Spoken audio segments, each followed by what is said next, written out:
Jack here, owner of Hockey Alley, bringing you back hockey history. Today I got special guest, NHL referee legend, Wally Harris. How are you, Wally? I'm fine, thank you. That's awesome.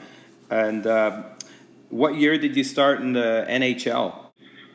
1956. Wow. And you worked how many years in the league? 36 years. Wow. And I think that's the most. and you refed a lot of great players. It's players like Bobby Orr. And Oh, yeah, Bob, yeah. Actually, we were pretty good friends all the way through. oh, nice. And you were there his rookie year. His rookie year. Yeah. Were there any guys like trying to, check him more than usual the first year that he came into the league? Did you see anybody like trying to, Not really, because, No. He had such speed, and he could change directions in a hurry. And He had the ability for everything. yeah. Stick handling, skating, Yeah. playmaking. He just was a natural, Yeah. hard to replace. What about the Boston Bruins in the finals? Did you ref any of those games? Yes, I did. Was it the 1970, the famous goal that he scored where he's flying through the air? Did you ref that one? Yes, I did. Wow. I got the picture of that at home. And was that did you ever think that would be a historical picture or anything like that when you saw it, when you witnessed it, or? No, well, he's flying, he's flying through the air after he scored it. Then he took off because you would think he was a swimming diving champion or something. Yeah. And the photographer was in the right spot and got a good picture. And then it's amazing that you were there and to witness that. That's a big part of hockey history, and it's just awesome. And I think Scotty Bowman was a coach for St. Louis at the time. He was. Yeah. Yes, Wow. he was. Wow.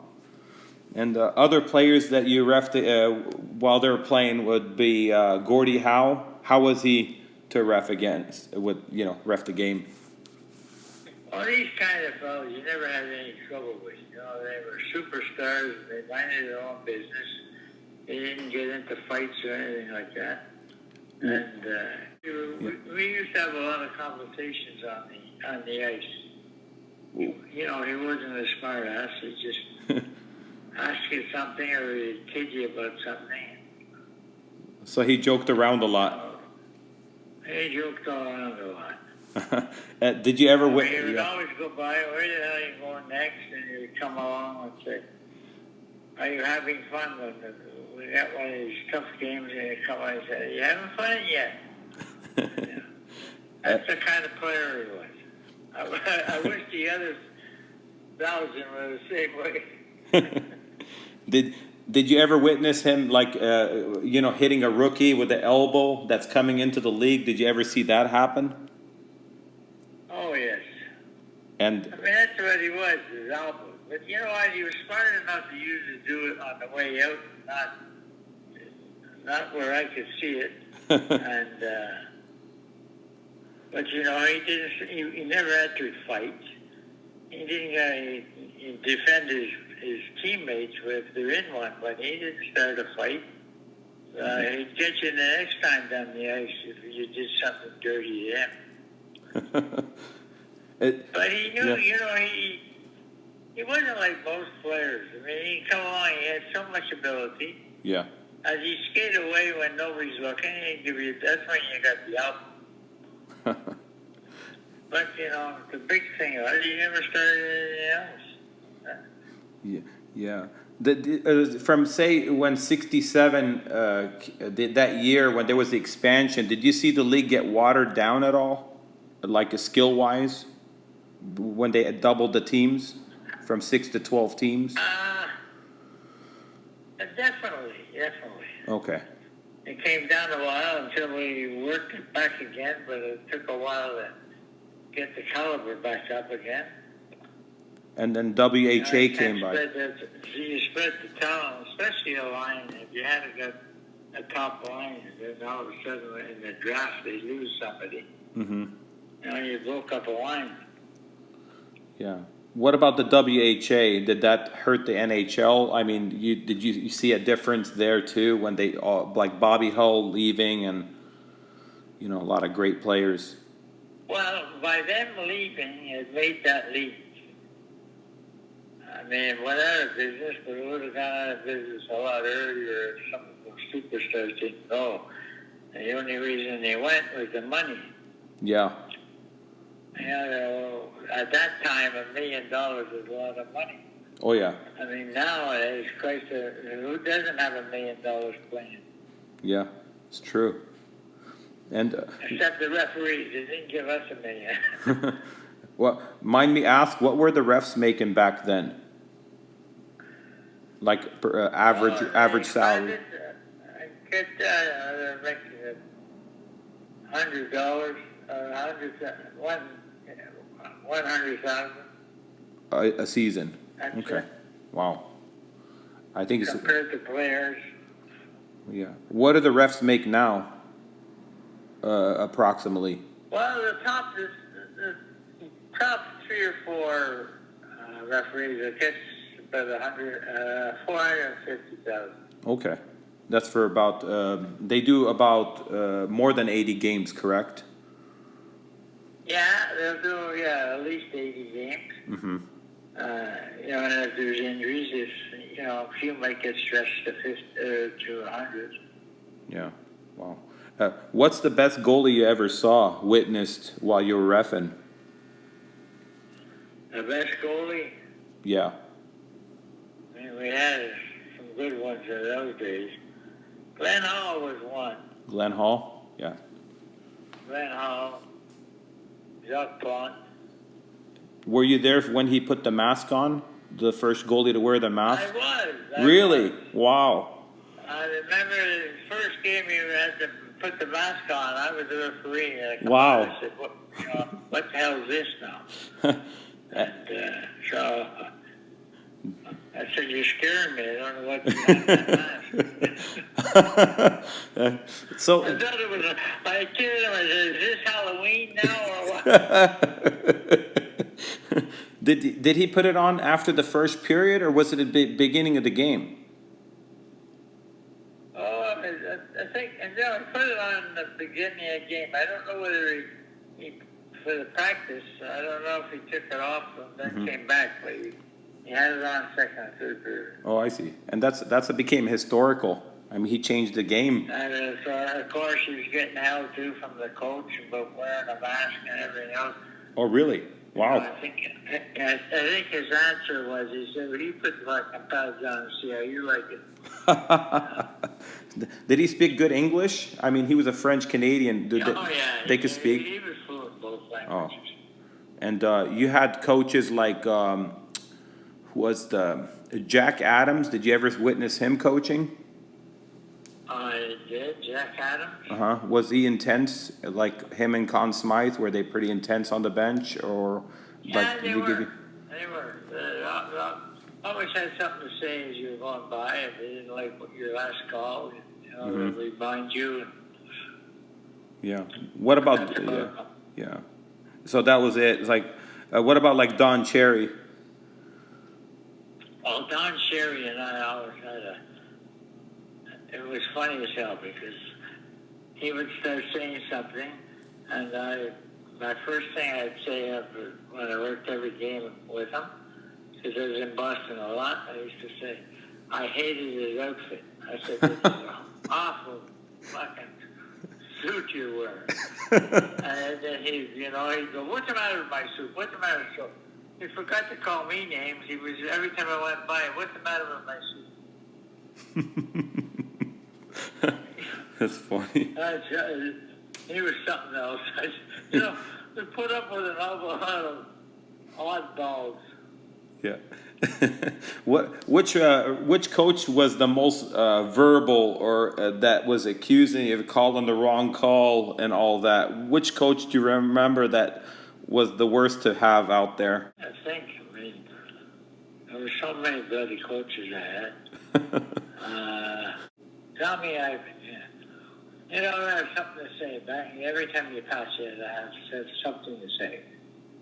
Nothing to get a penalty for, but let you know, you didn't look where your last call was. And as far as like the nicest coach, did you remember anybody that was just like, you know, he didn't really say very much, or were they all the same back then? Pretty much. Oh, pretty much they're all the same. Yeah. Wow. You know, they're all fighting for the same thing. Yeah.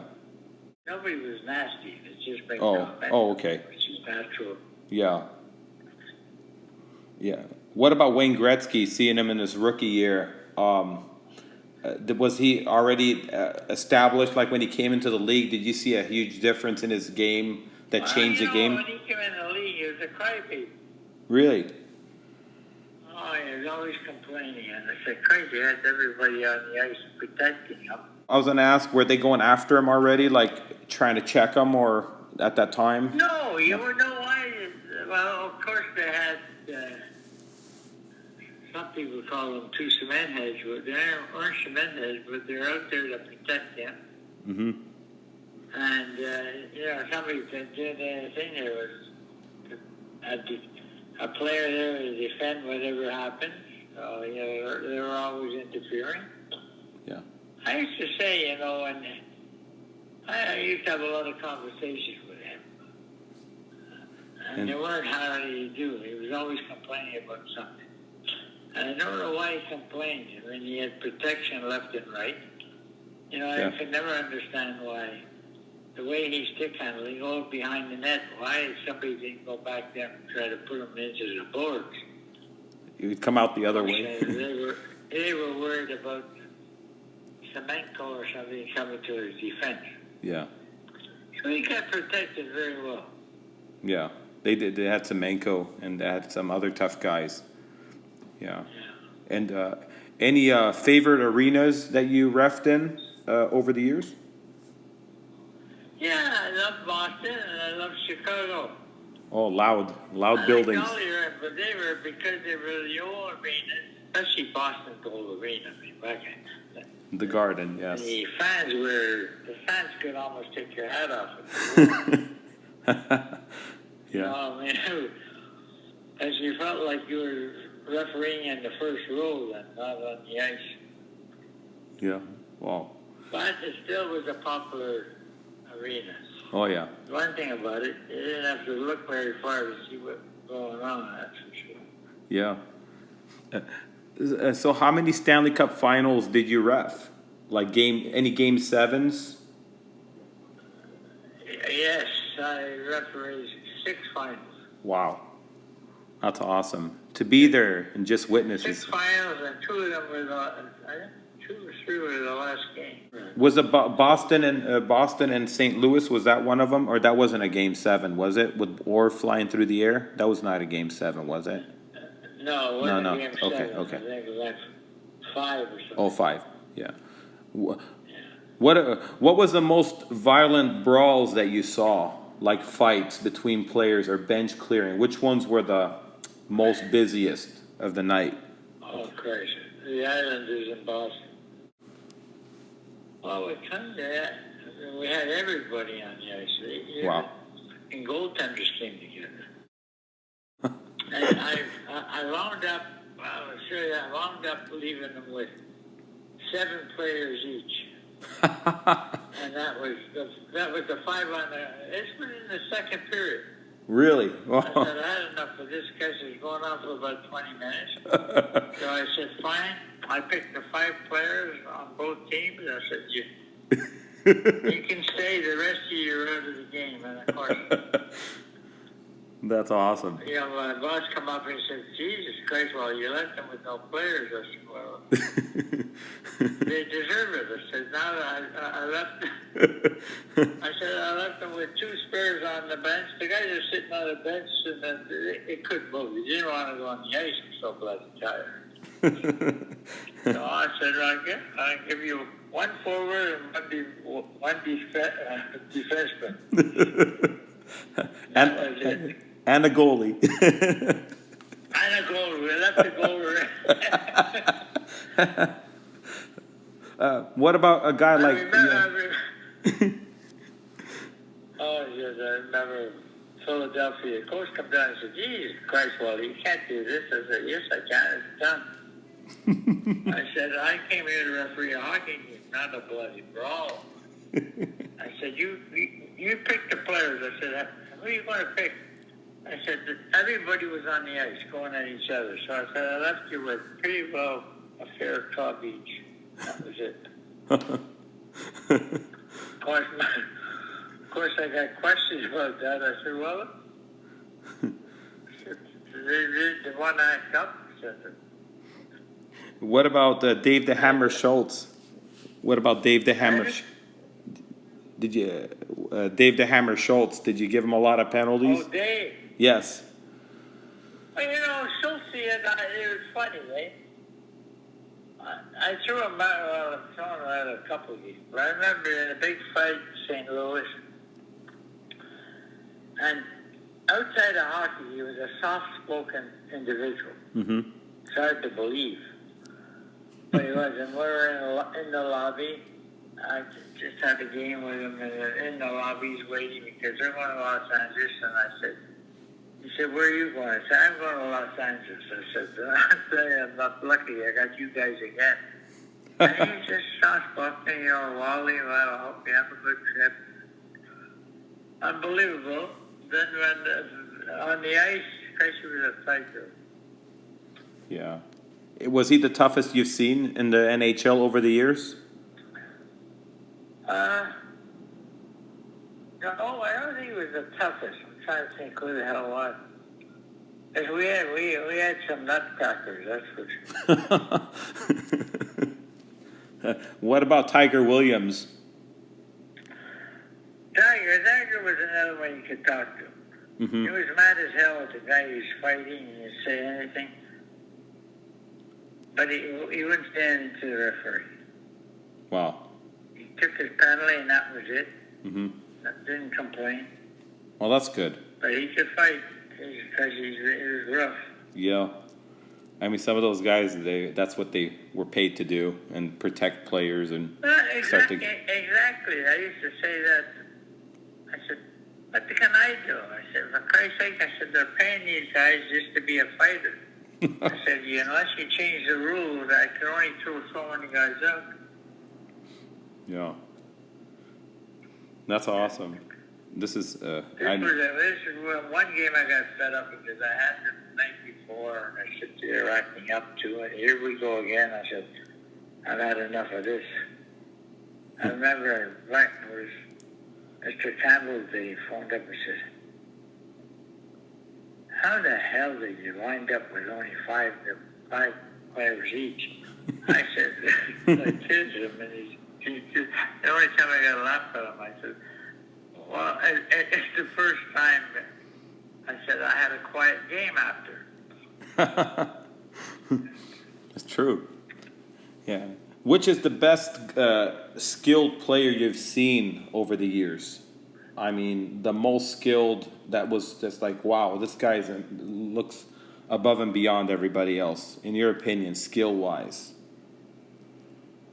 Skill-wise, well, I had so many superstars out there, Mm-hmm.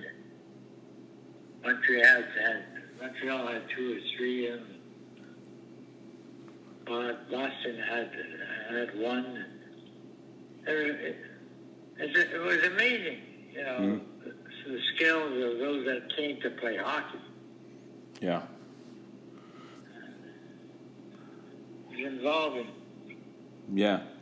It's like somebody used to say about Gordie Howe on his, well, you were mentioning Gordie Howe on his album. Mm-hmm. Howe was easy to talk to. He never complained. He took the penalty. He never said a word. Yeah. And we got a game, and we got Bergman, the defenseman, they had. Yeah. Well, we're in the second period. All of a sudden, the stick comes up, and he's, I don't know whose stick it was, but he had hit. And he goes down on the ice, and he's out cold. Wow. And so I go over to check it, and Hal follows me. And he said, he looks down and he said, "Oh shit!" He said, "I bet you 2 beer he's got more. He's 10 stitches." I said, "I bet you 2 beers got worse." So we carry him off. We come back on the third period. He was about 10 minutes into the third period, and all of a sudden he comes over the boards and skates out. We both skate over to him. He doesn't know what's going on. Both skate over to him. "Bergie, how many stitches?" He said, "You son of a bitches were betting on me getting stitches." I won the bet because there was more than 10. So he owed you But he paid it. You know, in Detroit, Yeah. the old arena, a block away where they parked their cars, there was a bar there, and the players were when they were going back home after changing. You know, they'd get in their cars and, you know, buy a beer or something to drive home with. And he comes up. All of a sudden, I'm at that bar having a drink. The door comes open, he comes in, goes and buys 2 beers, comes over here, says, "Here, you son of a bitch, you know, here's your win." You know, some of these nice things that happen. Yeah, that's interesting. You know, That's awesome. it's not all bad. No. What about Bobby Hull? You witnessed his shot live. What was it like compared to today's guys? Bobby Hull. I come down. I didn't know anything about the change of sticks. Oh. You know, they come out the goddamn curl. I mean, I go, as soon as I see on a power play, they're winding up, I get close to the far post. Yes. All of a sudden, he comes down.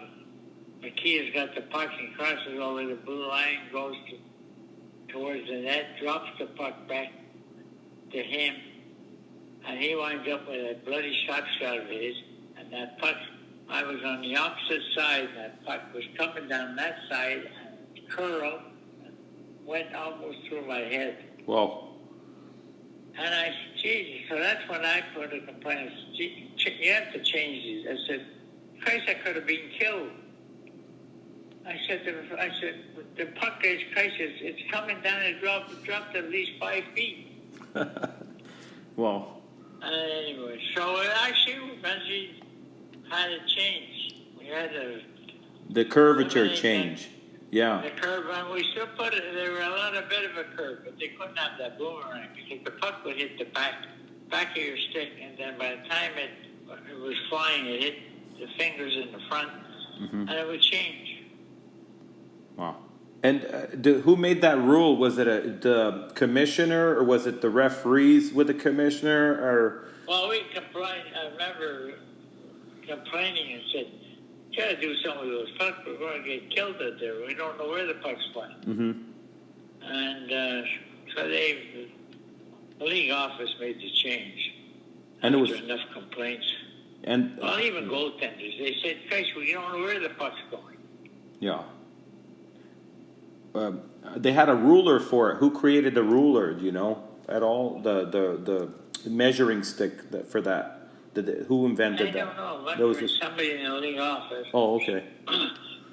I'm sure it's a hockey committee. And did you? So you didn't see the curved sticks for a few months into the league, where they kept like a secret? Were they like not sharing it with everybody? No, that's it. I mean, somebody had them, some did. They were trying to get used to them, but Yeah. then all of a sudden we saw everybody with one. So what the hell's going on? Yeah. Did you ever see any goalies try to cheat in the net, like add extra padding places that they shouldn't? Did you see anything like that over the years? Oh, yes. They would add something to the, because as you know, there was a measurement on it. Mm-hmm. And they would try to add by the inside the leg and give a couple more inches. But inside the leg pad. Inside the leg pad. When you get a complaint, you have to check. I said, now I got to go check the goaltender's pad and measure them. I tell you. Yeah. Wow. I had lots of fun, I tell you. Yeah. It's great stories that I haven't heard from before, you know. A lot of stuff that's happened. It's awesome. Wally, I just want to thank you. It's an honor to have you on my channel. Thank you for coming on and talking to me and doing the interview. It's just a great hockey history. Well, it's a pleasure. Anytime if I can talk to you and help, That's awesome. be my guest. Yeah, I didn't have any questions in hand, just asking randomly, just talking to you and hearing what you have to say. Yeah, that's a lot of great stories. Really, thank you so much, and have a great day. I will, sir.